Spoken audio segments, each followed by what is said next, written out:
ছাত্রছাত্রীদের পড়াশোনায় মনোযোগী করতে কি করবেন? ১. পড়াশোনার সঠিক পরিবেশ। নির্দিষ্ট স্থান।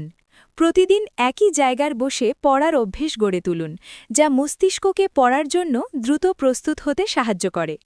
বিঘ্ন সৃষ্টিকারী বস্তু দূরে রাখা। পড়ার সময় মোবাইল ফোন, সোশ্যাল মিডিয়া বা অন্য যে কোনো ইলেকট্রনিক ডিভাইস দূরে রাখুন। ২. সঠিক পরিকল্পনা ও রুটিন।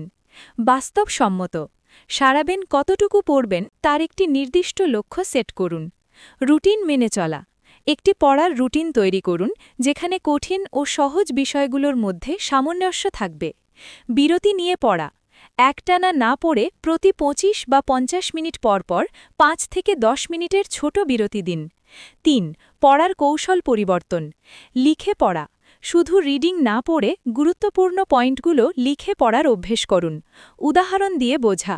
বিষয়গুলো বাস্তব জীবনের উদাহরণ বা ছবির মাধ্যমে বোঝার চেষ্টা করলে পড়াশোনা আনন্দদায়ক হয়। ৪. শারীরিক ও মানসিক স্বাস্থ্য। পর্যাপ্ত ঘুম ও খাবার। প্রতিদিন অন্তত ৭ থেকে ৮ ঘণ্টা ঘুম নিশ্চিত করুন এবং পুষ্টিকর খাবার যেমন বাদাম, ডিম বা সবুজ শাকসবজি খান। ব্যায়াম ও মেডিটেশন। নিয়মিত হালকা শরীরচর্চা এবং মেডিটেশন মনোযোগ ও স্মৃতিশক্তি বাড়াতে অত্যন্ত কার্যকর। ৫. ইতিবাচক মানসিকতা। শেখার আনন্দ।